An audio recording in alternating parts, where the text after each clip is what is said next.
Olá, queridos, tudo bem? Espero que vocês estejam bem. Hoje eu vim aqui compartilhar com vocês um pouco de uma das obras que nós estamos estudando na escola bíblica. Como vocês sabem, nós estudamos a cada trimestre uma revista, e essa revista ela é baseada em uma obra, né? Então, por muito tempo eu trabalhei com adultos e desde o ano passado, se eu não me engano, eu estou trabalhando com jovens, e essa aqui é a nossa revista que nós estamos trabalhando no terceiro trimestre desse ano, que ela é baseada nessa obra aqui do pastor Israel Tiago Trota. E eu tô gostando muito dessa obra e decidi compartilhar com vocês um pouco. Se você participa da escola bíblica, você deve saber que é muito importante você estudar, e essas revistas elas são pedagogicamente elaboradas para ter maior conhecimento, com maior profundidade da palavra do Senhor. Então, a Bíblia, você pode até ler a Bíblia sozinho, entender, mas é muito importante você conhecer a Bíblia com base no contexto histórico, localização geográfica, cultural e outras coisas que vão trazer mais clareza àquilo que a palavra está sendo dita. Então, existem muitas interpretações equivocadas porque a pessoa não conhece o contexto no qual aquela palavra foi escrita, o destinatário, o propósito e o momento que foi vivido. Então, são questões que a gente não pode parar uma pregação no meio da pregação e dizer: ô pastor, como é que foi isso aí e tal, não estou entendendo. E quando você vai para a escola bíblica, não, você pode perguntar para o seu professor, você pode entrar em mais detalhes, você pode aprofundar o seu estudo naquele conteúdo. E esse trimestre eu estou gostando demais porque ele está falando sobre profetas, e a gente sabe que o assunto profecia é um dos assuntos mais fascinantes que tem na Bíblia, porque ele divide opiniões, há aqueles que acreditam, aqueles que não entendem.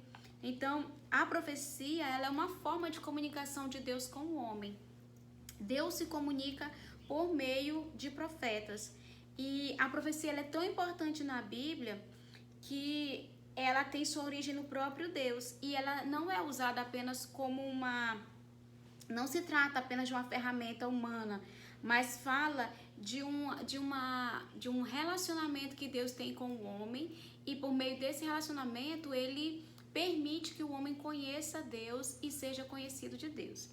E a gente vai ver que Deus falou desde o início, né, desde a constituição da humanidade, do povo de Deus, Deus vai falando com o homem através de profetas, por meio de profetas. E a gente conhece muitos profetas na Bíblia que se destacaram como voz de Deus no seu tempo. Moisés foi um, e dentre tantos outros, Arão.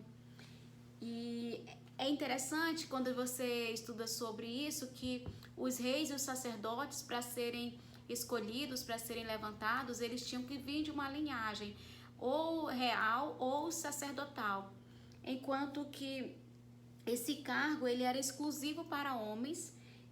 Mulheres não poderiam exercer o ministério sacerdotal, nem mesmo, no caso, reis tinham que ser homens, tinham que ser daquela linhagem, os profetas, assim como os reis, tinham um determinado perfil para ser seguido, para ser atendido, enquanto que os profetas não. Os profetas, eles não importava se era homem ou se era mulher, se era rico ou se era pobre, se a origem dele, o que importava é que o Senhor tinha chamado, e esse chamamento era que ia o capacitar para exercer esse ministério. Bem, e é importante a gente perceber que também tinha uma figura dos levitas, que eram aqueles que organizavam o culto a Deus. Então a gente tem aí a figura do profeta, que era escolhido por Deus através de uma unção, né, que era liberada sobre ele, de uma intimidade, um relacionamento. Tínhamos o sacerdote, que vinha de uma linhagem sacerdotal, a linhagem de Arão. A gente tinha os reis, que era o governo político, e a gente tinha também os levitas, que eram quem organizavam o culto a Deus. Essa era a estrutura, né? Como funcionava. Essa era a dinâmica entre Deus e o seu povo, essa relação. Bem, e os profetas, eles se levantavam para exercer um ministério de justiça, de confronto, de vigilância e principalmente de observação ao culto a Deus. Então vamos imaginar assim, os profetas, eles tinham o papel de ouvir Deus falar e trazer esse pronunciamento ao povo. Mas não só ao povo, ele tinha o papel de levar uma palavra direcionada ao rei, muitas vezes uma palavra de confronto, levar uma palavra de confronto também aos sacerdotes, que era a parte eclesiástica, a parte do governo espiritual. Então eles tinham tanto o papel de confrontar o povo, a nação, quanto tinham de confrontar os sacerdotes e os reis. Então imaginem, eles não eram tão especiais assim, que na verdade eles eram muito especiais, mas eles não eram tão bem vistos, porque nem sempre a profecia que era liberada por eles era uma profecia de panos mornos, de panos quentes, de tentar, como é que eu posso dizer assim, passar a mão na cabeça. Muitas vezes a profecia, a maioria das vezes eram profecias bem fortes e que levava a um confronto mesmo, que levava a pessoa a se chocar com o seu estado, como que ele se encontrava naquele momento. A exemplo disso, a gente pode ver muitos profetas que tiveram a vida para confrontar o sistema religioso, confrontar o sistema político, o sistema de governo que o povo de Deus vivia.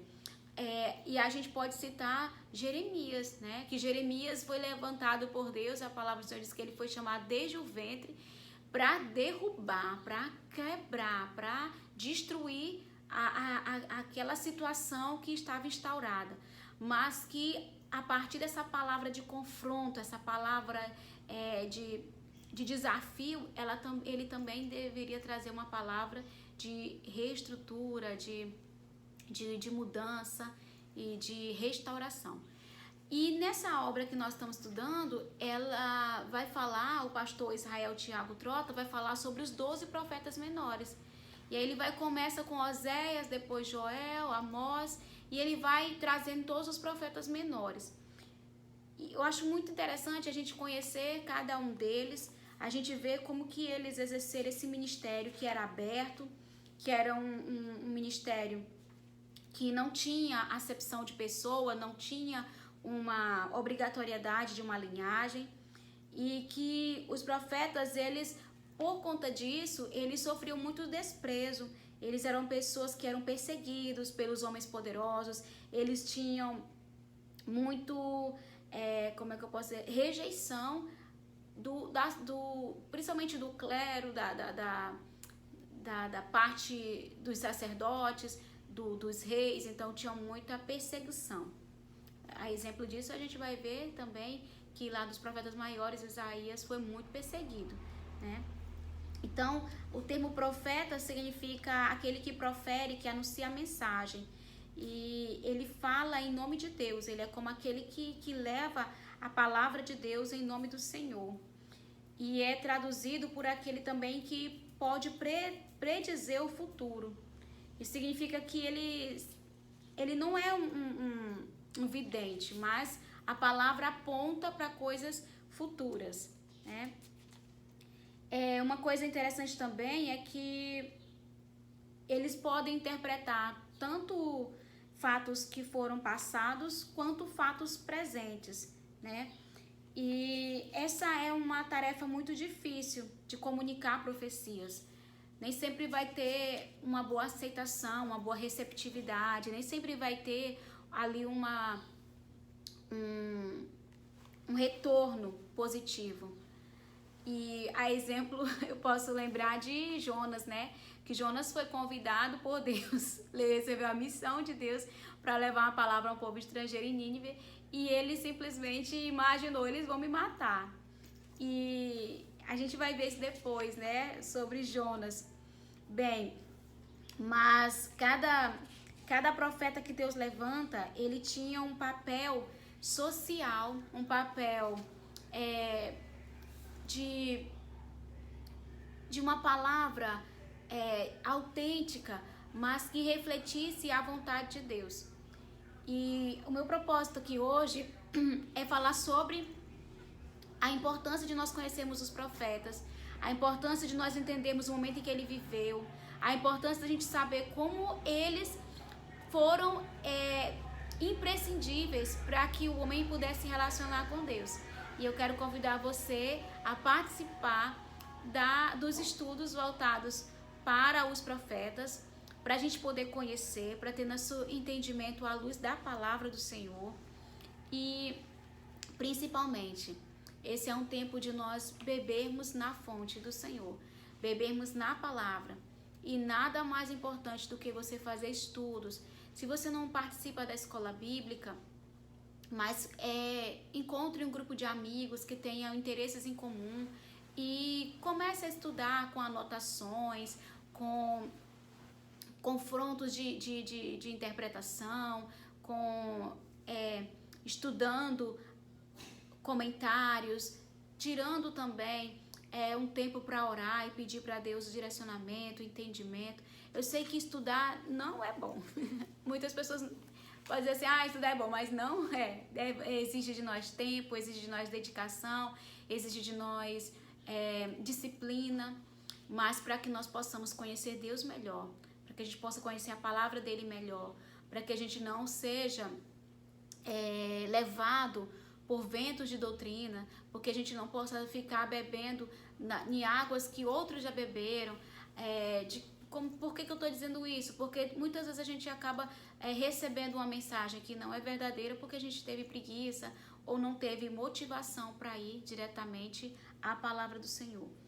E os grupos de estudo são um caminho muito importante. Os grupos de estudo, eles são um caminho viável para você aprender a palavra, para você conhecer da palavra, para você ver como é interessante, como ela é aplicável à sua vida presente. E eu fico pensando assim que todos os ensinamentos, todas as vivências desses profetas, todas as vivências que a gente vê na Bíblia, elas são aplicáveis à nossa vida prática. E esse é o propósito da palavra de Deus, é nos revelar quem Deus é, mas também revelar como nós podemos ter uma vida que reflita a vontade do Senhor, mas que mostre também os planos que Deus tem para nós. Então, muitas vezes a gente não sabe quais são esses planos porque a gente desconhece isso, porque a gente fica relegado ao que os outros acham, ao que os outros pensam, e não aquilo que a gente realmente recebe de Deus. Amém?